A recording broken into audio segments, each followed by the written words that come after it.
Assalamu alaikum. We are honored to present a translation of Muqaddas Rasul by Jawab Rangila Rasul. Actually, this is a response to a book called Lustful Rasul by Sheikhul Islam Naul Amritsari, which was written in 1924.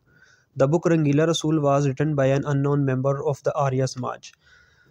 The book is published by Dar Ibn Bashir. Dar Ibn Bashir has also published number of books on different topics. So this is the newly published book for the basically for the students of universities and colleges as well.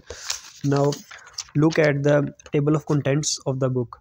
The book is divided into 22 chapters, and it starts with translator's foreword, short biography of the author, scholarly testimonials about this book, supplication in the court of Allah, preface, model of speech by Mr. Rangila, marriage is in Arya Samaj tradition, the role of the answer, the successor and answer, Khadija bint Khuwaylid, and all the stuff as well.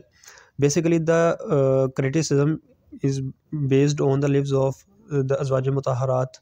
So here is the chapter on Azwaj Mutahharat, in which, as we can see, mother of believers Khadija radhiyallahu anha.